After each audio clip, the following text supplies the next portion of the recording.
here today, brother? We're here today.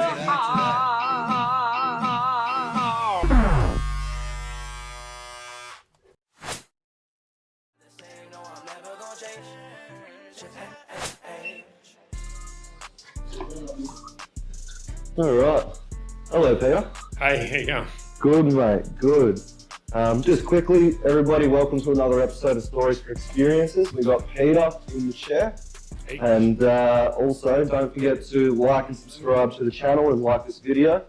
And let's get started. So quickly, first off, what do you want to do with your hair, bro? Mate, I'd like him to stop falling out, actually. No, I look, basically, I just need to shorten around the sides and maybe a bit of an undercut. It's a bit of a mess because I do it myself. Yep. See, I've got a few weird bits there. Yeah, so, we can fix all that. Yeah, I guess I don't mind, it just needs to, I have long hair. I don't know, but you can't really cut it much shorter or I won't be able to put it back in a bun. We'll leave that one But today. certainly happy to have more definition in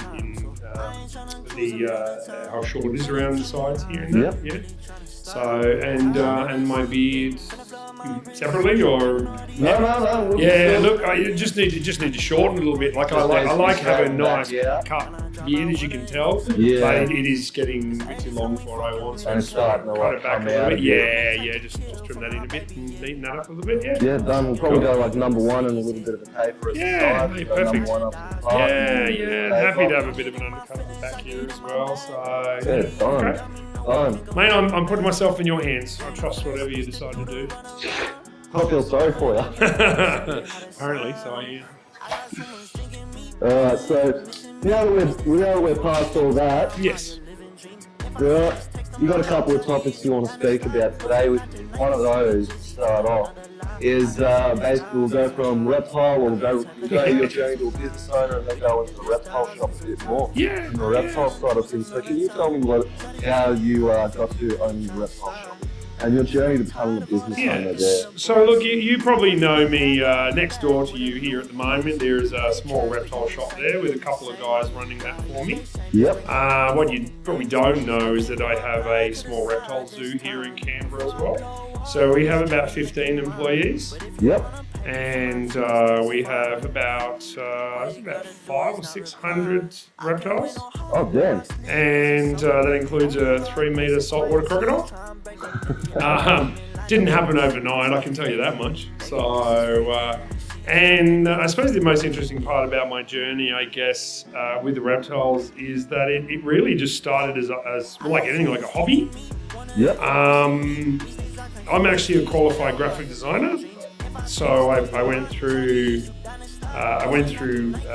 TAFE. Yep. And became a commercial artist doing artwork and design and stuff like that. And I was actually working for a design studio, and one day feeling a bit bored because I'm overly active, I actually got a job in a pet store, just working one day a week, just on the weekends, just hanging out in a pet shop and working with a few animals and doing stuff like that. Yep. What I didn't realise at the time was that I had grown up with reptiles throughout most of my life. So we had long-necked turtles around the house, and we had a few other reptiles around. I just didn't really think much of it until I ended up in the pet shop. And we're talking 35 years ago, maybe. It was still fairly rare. It was a very rare hobby back then. Yeah. And people were coming in talking about their pet reptiles, and I was going, "What? No, who told you that? That's And very quickly, all of a sudden, people started coming from as far as Sydney to come and talk to the guy who knew about reptiles in Canberra in this little local pet shop. It was a franchise. And I thought, what the hell's going on here? So I was there for a few years, maybe 4 or 5 years. Yeah. And while I was doing that, I was also I was selling snowboards, and even though I'd never skied, don't tell anybody that. I was also working in a cafe. Yep. So I had a lot of things going on at the same time, and I ended up actually leaving the pet store, and I opened my own online reptile shop in my garage at home. So now, back then, you got to remember that the internet was dial-up. Yeah, yeah. Okay. So, there was that screeching sound. Oh, and God, yeah. You couldn't have photographs with everything, or it took 20 minutes to open a picture, and it was a very different world back then. So when I was selling products online from my garage, people didn't trust the internet. Like, you didn't have the verified. And everything, none of that sort of stuff existed. So people would go, "Oh, you're in Canberra. Can I come to your house and pick up the stock from you?" And I'd go, "Okay." And my partner at the time said, "No, I'm not having strangers in my house." So I turned the garage into a little reptile shop, like just a little mini. They're allowed to come to the house, but they had to come in through the garage. And yeah, they couldn't enter in the house. No, so it was just me working out. And what I'd do, I'd make appointments with people. So I was racing around doing murals and painting and working nights in a cafe and doing a bit of night fill at Woolworths. I was just doing whatever it took to keep, food on the table and to keep working. And then more and more people wanted to come around and see more and more stuff. And then I got busier and busier, and all of a sudden I couldn't keep making appointments. I just had to be there every day, all day. And people just kept coming around to the house, and when they came, someone else came, and then someone else came. And, "Can we see your reptiles?" "Oh, no, they're in the house." So we went and built a reptile room in my garage. So we had the carport, which was the shop, and the garage, which was like a little reptile home. And the one thing I was really good at the time, I guess, was utilising loopholes in the law. And at that point in the ACT, you weren't allowed to sell reptiles in a pet store or New South Wales. But you could at home. But you could have them at home. Yeah. So, and you could run a business from home as long as you didn't exceed a certain size or a certain number of people per day. So I built this little, I guess, reptile empire in my garage, where I started with about 3 or 4 people a day visiting me and ended up with about 20 or 30 people a day coming to my house. And people were coming from Sydney and Newcastle. I was like, "What's going on?" And it was just mad. And then all of a sudden I had volunteers hanging around. So there's 4 or 5 of us working over the weekends. And it just became this monster really quickly. So leapfrogging 8 years sort of from when I even spoke to my first, customer online, all of a sudden, I've got people wanting to see my animals, and I even had a pet crocodile. I had a little freshwater croc. How'd you end up with that? Oh, mate, that loophole thing? Yeah. So, I was able to, and the ACT was small enough at that time that I could talk one-on-one with our local parks and wildlife. Yep. And I would just talk to them about what my restrictions were, and then I would utilise loopholes to make those restrictions less restrictive. And look, I think, even back then, I think they saw that my passion and love for these animals was really born from, I guess, a moral obligation to care for them properly and help people. And in an ironic twist, at that point, reptiles were becoming really popular in pet stores. Yeah. And I really hated seeing it. So, and this is a different time and age. I mean, today, pet stores are like supermarkets, right? So they're like the Woolworths. Profit, get it in, get it yeah, out. but they're also about buying products. So you walk in and you buy a product. Back in my day, pet shops had dogs and cats and birds and guinea pigs and rabbits and mice, and it was actually about buying animals.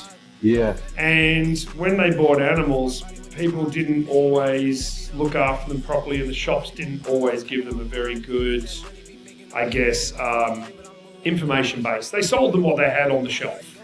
Yeah. You need this and this, see you later. But they weren't experts in what No, they were doing. not. No, they weren't, because you had junior staff members or staff members who had to sell dogs, cats, birds, fish, rabbits, guinea pigs, and a reptile? Sure, and a reptile too.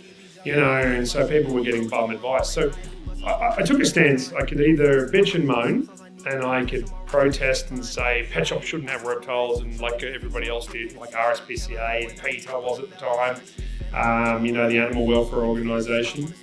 But I thought, no, I'll tell you what, the best thing to do is to give people a better option. Yeah. So if I create something where I'm cheaper and give better advice, and I make myself more available, then people will choose me, and it's just commerce. So if someone chooses me over them, then it becomes commercially unviable for them, and I remove that thing that I objected to. And so there was a few years there where I'd say it was, a bad time for reptiles in pet stores. But we very quickly rose to notoriety, and I had, 3 or 4 employees then. We were manufacturing all of our own tanks and products because this access to China wasn't like, now you go on Wish and you order stuff and it gets delivered to your door directly from China, whereas back then that access didn't exist. Yeah. So we were making our own tanks, and luckily I came from a background of a jack of all trades. My father was a very, very clever man who was able to really make anything happen, wiring, plumbing, building, carpentry, glazing.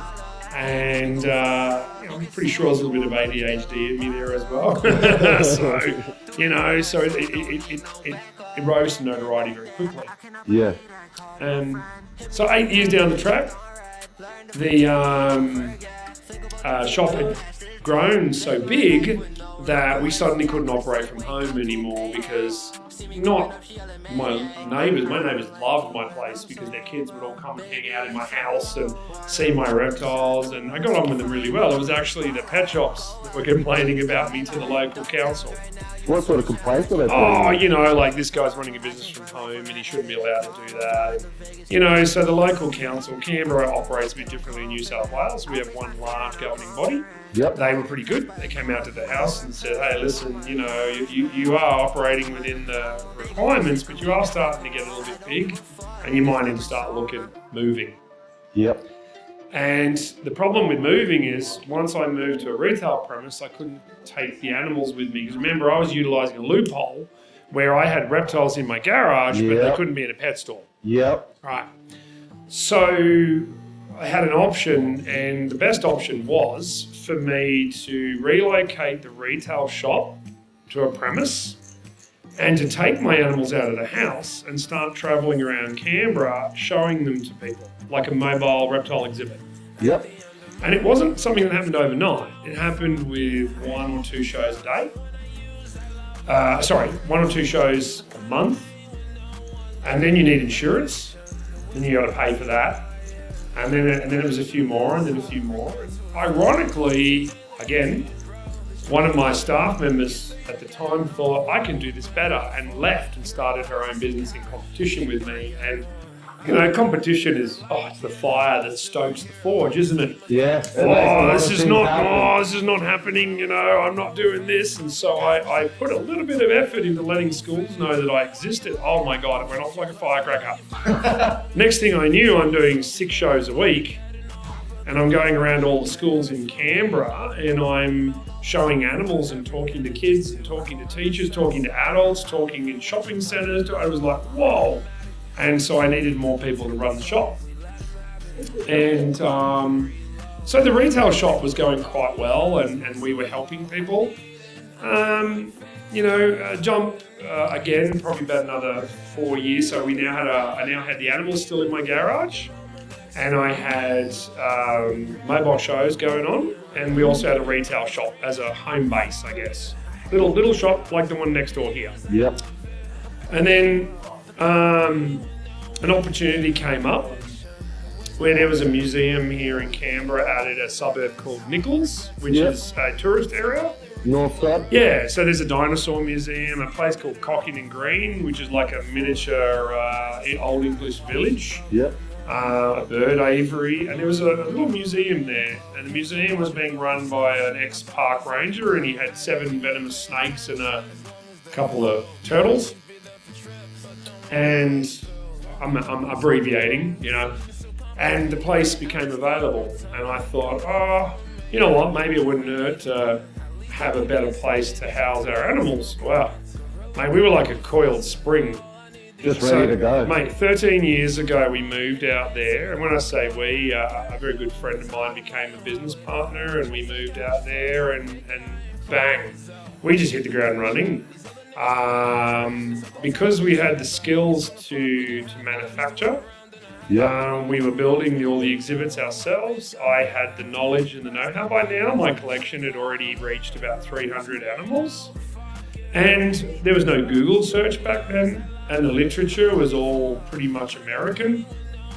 So I had to do a lot of my own research into animal husbandry. So what does it take to feed this animal? What does it take to care for it? The ACT government hadn't, so some of the animals that I applied for, they had never had in the ACT before. So I had to do really, really comprehensive Research application forms. Oh, okay. I got a taste for doing research and study, and I suppose probably the most remarkable thing, I guess, is that I've achieved my status and where I am now has been achieved, I guess, without any formal qualifications. I'm totally self-driven and self-taught. And I mean, that's come with the help of other more knowledgeable people.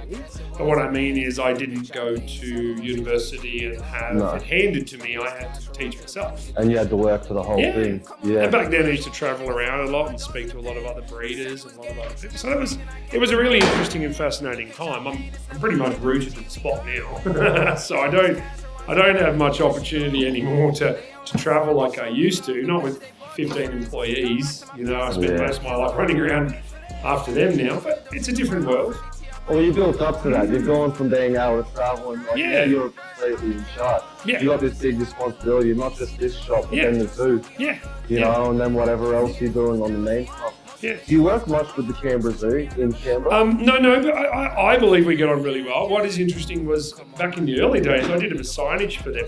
So before I started my own business, I was doing artwork. Yeah. So I actually did quite a few signs and paintings. I don't believe they exist there anymore because we were talking 26 years ago, maybe longer.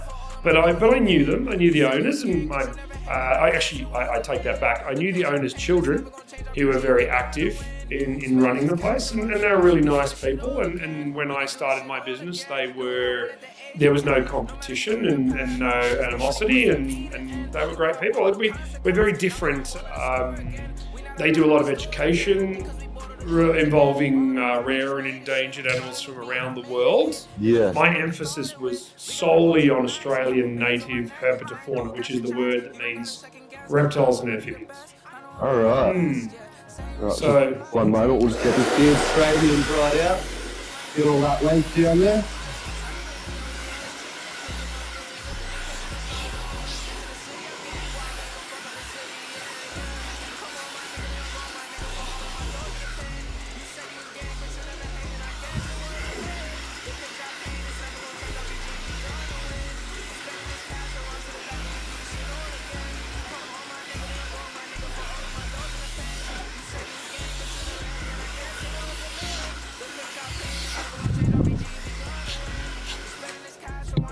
So tell me, what sort of reptiles do you have at the zoo? What are you with? Well, like I said, we deal mostly with Australian native animals. So, and in fact, I guess one part of my story I haven't mentioned, which I think is probably really important, is about 5-6 years ago. Because I will say this, I am the. Am I allowed to swear? I'm the shit. Yeah, bro. Swear as much as you want. Mate, I am. Just go hard, son. I am the shittest businessman on earth. I really am. I had this business. Every year my accountant said, "You're going to get bust, man. You're going to get bust. You can't afford to be open." Because I was never about profit. I was about loving what I was doing and passionate and pouring all my money back into it. And so I was a totally crap businessman. But about 6 years ago, I decided to own that. And so I actually gave up my ownership. So I don't actually own the company. It became a not-for-profit organisation. True. Yeah, so I fully embraced the philosophy of what we were doing, which was educating the public and caring for herpetofauna through education and support. So our retail shop, like our zoo, is about raising money to further that support. Yeah. So I go around to schools and we charge money because we have to feed our animals and pay our staff. Like me, I get paid. But it's not a technical business. We don't need to make a profit. Yep. Now, I am a really good not-for-profit We are totally self-funded. We get very little or no funding from the government or external sources. We are completely self-funded, but we just don't make a profit. Yep. So at the end of every year, there's no profit because all the money goes back. And that might include, caring for and helping wildlife carers. Yep. Our retail shop is more about assisting reptiles owners than it is about trying to make a sale on reptiles. Yep. We don't talk people into buying animals. We just say, if you want one, We can give you the right information. yeah, if you decide you want one, we'll make sure it's the right one for you and we'll help you look after it properly. And so that's really important. So at the Reptile Zoo, we focus primarily on native animals. I have to say, I have a soft spot for goannas. So goanna is a colloquial term for Australian monitors. Yep. So they range in size from, 10 centimetres all the way up to 2 metres long. So we've got some really beautiful monitors at the Reptile Zoo. And I suppose one of our biggest claims to fame would be that our animals, because of their background, are really, really manageable. So we handle all animals. So apart from the venomous stuff, we can get our goannas out and we can actually hold them in our hands. Yeah. And you can go there and you can touch a blue-tongued lizard, or we'll let you touch a turtle, or we'll let you see what a goanna feels like, or, and more recently we've moved into some marsupials and mammals. What sort of marsupials? So we've got a couple of beautiful ringtail possums that we bred ourselves and hand-reared. So they walk around and you can touch them and see what they feel like. And they're friendly? Yeah. A few sugar gliders. We're looking to increase that side. I mean, we still are a reptile zoo. It's still our passion. So you got a little side thing going on? Well, yeah, primarily because part of the issue is the ACT is a very cold place in winter. Yep. And a lot of these animals can't exist outside. Yep. So we also have parrots. So we have black cockatoos. We also have birds of prey. So we have some barking owls. Any magpies? Nah, well, we do in the car parks. So what other like birds do you have? Like, what Birds? yeah. So we've got we've got a couple of galahs and eclectus, which are a Queensland bird. Yep. We've got these really beautiful red-tailed black cockatoos. We have a major Mitchell. We have a couple of tawny frog males. Yep. And we have two really amazing barking owls. They're very active all day long, so you can go there any time of the day and they'll talk to you and look at you and respond to you.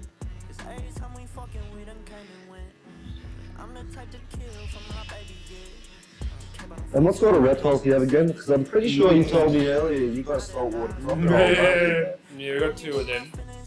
Tell me a bit about those. Yeah. Well, when I had them at home, they were freshwater crocs. Yep. Because at home I couldn't keep anything that could potentially kill you. Yep. But because freshwater crocs are fatal to humans. Saltwaters are. Yes, they are. So when I moved out there, we got a couple of young saltwater crocs, which have now grown since then.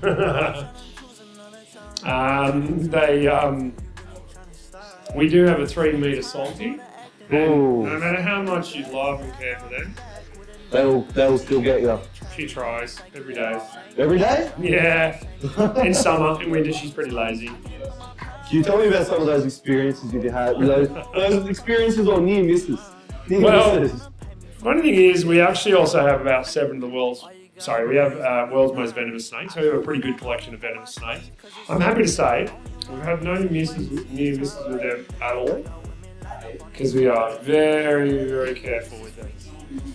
The closest near misses we've actually had have actually been more to do with our bigger goannas. Oh, really? Because when they get upset, they're fast and they'll go for you. And probably the worst injury I've ever experienced, not me personally, But one of our keepers was a goanna got their arm one day and that required surgery.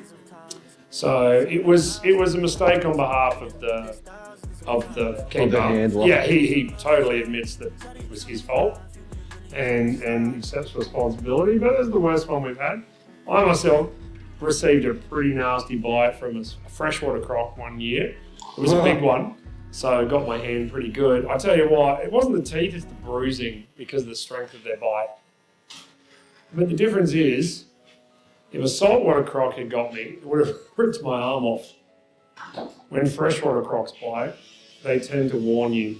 It's like they snap and let go. Yeah, right. Whereas saltwater crocs grab and just shake until whatever they got hold of tears off. So our safety procedures are pretty good. Yeah. So the saltwater croc, no one else is allowed in with it. Only me. Yep. I think they're trying to tell me I'm expendable. Because the only thing that scares me more than the venomous snakes and the crocs is workers' comp insurance. Yeah, that's a scary one. That's a killer.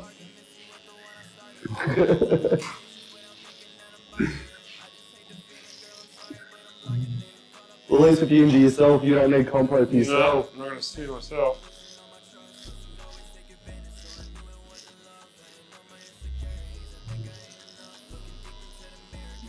But the croc is growing.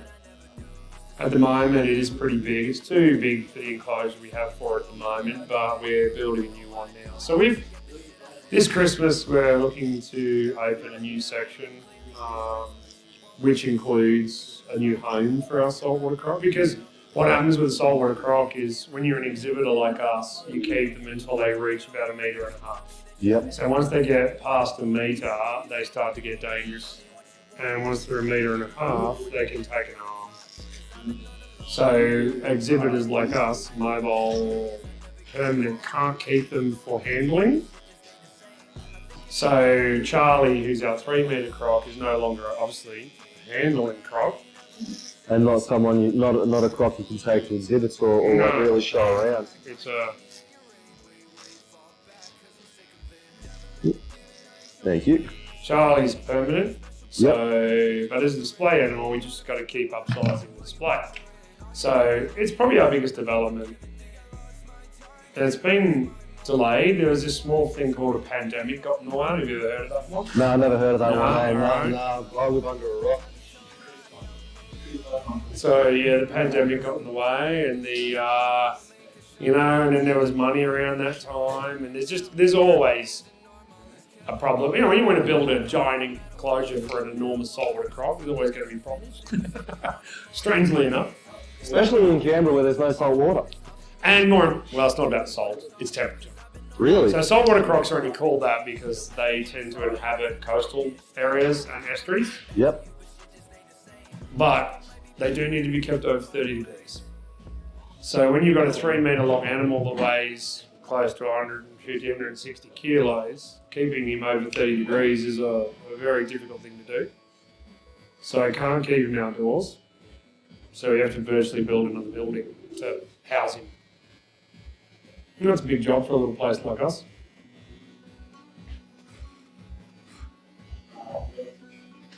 So we're hoping to do that soon. But we perform a few thousand shows a year. Yeah. So we're actually very busy. So I am easily at the moment doing probably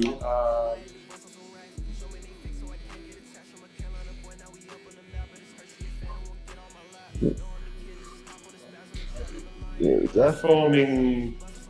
I do at least 2 shows a day. So that's 10 shows a week during the week. And then we do 10 shows every weekend as well for private functions. So now, fortunately for me, I do have helpers now, so I don't have to do all 20 shows on my own, thank God. But that's a lot of shows. So what's the process behind, what is it, mostly parties or how many schools do you go to? Okay, so during the week at schools. I got stuck up there for a second, sorry. That's all right. During the week at schools. Yep. And then during the weekends. On the weekends, they're private functions. We do a lot of birthday parties. stuff like that. We're very lucky too, so we don't step outside of the ACT. Yeah, it's all within. Yeah, and yeah, we're very lucky in the ACT because it is a fairly small, it's a big place with hundreds of thousands of people in it.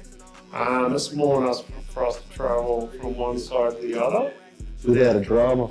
Yeah, and so we're able to ethically use our animals for shows, so we can take them somewhere, perform a show, return them back to the reptile zoo, and then get another set of animals to go and do another show. Yep. So that's why so when I started, I was doing traveling birthday parties, but we don't do them anymore. So people come to us now because it's better for the animals. So, ethically we feel safer for them and better for them not to be traveling all day long. Yeah. So, reptiles are pretty chill. They're actually really good. And you also hit upon the fact that you have a couple of Australia's most poisonous snakes. We do. Yes, we do. We got What are those snakes? Well, I suppose the most common one that people see around Canberra would be brown snakes. Eastern brown snakes. There are eastern brown snakes, red-bellied black snakes. They're the two most common people see. But we do have an inland taipan and a coastal taipan. Yep. The inland taipan would be is rated the most, venomous snake in the world. Its venom is the most toxic. We also have mulgars, which I guess if you look at one of the more dangerous snakes, it would be coastal taipan because of the amount of venom they deliver and the length of their teeth. But eastern brown snakes probably cause the most amount of bites in Australia. Certainly the most number of deaths, which aren't very many. On average, there's only about 3 snake deaths a year in Australia. That's not many. No, it's not. There's lots of bites. But not many actual fatalities. Correct. So our penchant for scaring the hell out of overseas people and children with snakes is a bit unwarranted. It really is just a myth. But doesn't mean they shouldn't be respected. Oh God, no. I mean, God, yeah. Yes, it's like anything dangerous like that. A healthy dose of fear will help you out a long way. A long way. I think the success of what we do, and particularly my business career, has been highly adaptable. So when I started my business, I was selling light globes online for reptiles, and then we don't carry light globes anymore, ironically. It's all LEDs, and so you have to adapt. And then we started making timber cabinets because that was all the rage, and then technology changed, so we started making glass cabinets. And then it wasn't even so much about the retail anymore, it's more about the education and it's not just about child education, it's educating visitors and adults as well. So, and sometime next year we are hoping to do our first round of venomous snake educational shows at our reptile zoo as well. Really? So all the education, the shows I'm talking about now, are all non-venomous species. Yep. Because there are already lots of travelling venomous snake shows, right? It's pretty common. You see them at trade fairs and shows, and camping shows, and Easter shows all over Australia. And our objective wasn't necessarily to scare the hell out of people, it was more to get people up close to reptiles and desensitise them through familiarising them with the animals. I mean, we want to teach respect and hey, don't play with them, don't pick them up, don't do this, don't do that. If you really want one, you need to get one that's been captive bred and cared for properly. But the problem with venomous snake shows is you can't touch the snakes with your bare hands, and you're saying, stand over there behind that barricade, behind that rope, and don't get too close or you die. It's very hard to then make people feel relaxed. These things aren't that bad, but if you do step over that line, you might be killed. So I guess using non-venomous species is something we've really focused on. But our new amphitheatre we're building is aimed at having venomous snake shows at a distance, and just adding another part to what we do. Yeah. Yeah. So we're always adapting and changing, and look, take the pandemic. How's that looking? Oh, awesome. Yeah, that's I it. didn't take too much length off yet. No, I did. Oh, no, not at all. I'm not worried either. It grows like crazy. It doesn't grow up here very fast, but it grows down here real quick. So, no, that's good, mate. No, I'm happy. Thank you. Yeah. Thank you. I'll get rid of them old man marks. Yeah, thanks. All the hairs in the ears. Yeah. But they, yeah. But look, you know, for a guy who was failing school, as I really was, who found a real love and passion with art, I ended up running a reptile zoo. Weird how journeys go like that, isn't it? I became the director of a non-profit organisation. It's just crazy. But I tell you what, I love doing it. I mean, it's fun. I mean, I get up every morning and can't wait to get to work. You know, I love it. Yeah. I never ever wake up and go, oh, I don't want to work, you know. What a shit day. Yeah, you know. I'm always looking forward to it. I think that'd be my best piece of advice for anybody. If anyone gave a shit about what I had to say, ultimately what it comes down to is you don't have to be good at anything. You just got to be passionate, and you've just got to be determined to stick with it. You know. So if you really love doing something, you just follow your dream, and you make it work, you know. And when I say make it work, I mean sometimes things don't always go the way you planned. You know what I mean? Yeah. I mean my job right now is administering 15 employees. I am now an administrator. That wasn't what I signed up for, but it won't be forever. But you just got to do what it takes to get to where you want to be in the end. You know, you got to look at the end game, not worry about necessarily what's happening right now. Yeah, the big picture. Yeah. Well, So- we're starting to come to the end of our interview. Yeah. Especially because we didn't touch the top of that head. Yeah. But I wanted to thank you for your time today and everything you've said to everybody, and like You're right, mate. you've given a good load of education for people as well. Yeah. I kind of aim to do that with this show a bit. Yeah. Educate Okay. people in different fields of life. Oh, good. Yeah, is there anything else you want to say to like anybody who's watching this, someone who might be interested in reptiles? What's a starting tip you can give to someone? Oh, look, honestly, I think the best thing to do is do research. I mean, I know that sounds pretty cliche, but do your research, you know. Yeah. And that doesn't just mean go on TikTok or Google or Twitter or whatever. And actually really look into the animals. Go to your local zoo or there's always reptile clubs around where you got people who don't have an ulterior motive. Who will talk about, you know, a reptile's like a dog or a cat. You can't say what's the best one, because you'll get 20 different answers from 20 different people. Yeah. So what you need to look at is what you want to get out of caring for one. And when you determine what that is, then you know you'll find the right one for you. Yeah. And then just get the right advice on caring for them. They're not a very expensive animal to maintain, but be prepared to set them up properly. Yeah, So okay. many times people go, oh, you know, we got given this or we found that or whatever else. And they don't want to spend the money on setting them up properly. And if that happens, then you don't get very far at all. So you got to set them up properly, do it properly from the beginning. Once you get it done, then you're right. You know what I mean? Yeah. So yeah, definitely. But no, it's fun. It's interesting. I mean, I think that's true of any animal you want to own, right? Dogs, cats, birds. I got 2 cats and I got to know everything about them. I try to spend all my money on my cats, really. I don't get much of my money, my cats get it all. Yeah, right. So you definitely, you know, look, animals, I mean, you can always champion that animals should be left alone. A lot of animal welfare people will say, oh, you know, these animals shouldn't be kept as pets and everything else, and they should be left alone in the wild. But look, the thing about it is at the end of the day, humans have an inherent need to nurture. We all do. We want to care for and look after something. We just love doing that. And the most important thing is we do it properly. And what I'm really proud of at our reptile zoo is that we've been successful in breeding at least 4 endangered species, including green and golden bell frogs and a few other animals like that. So you got a bit of breeding program. Yeah. So we tend to, So even if certain animals may vanish from existence, I mean, we're talking native animals, not necessarily domestic. Yeah. You know, they'll always be there. Like zoos, good zoos do a good job of keeping genetic stocks of animals healthy so they don't become extinct. And, you know, and if they do become extinct in the wild, at least they're still there. Yeah, let's still got an option to try and bring them back out of this. And look, if you don't like reptiles, a lot of people go, oh, I'm not interested, don't like them. Even those people who get dragged in by their family or their kids usually leave going, you know what, that was really interesting. So broaden your horizons a bit, you know.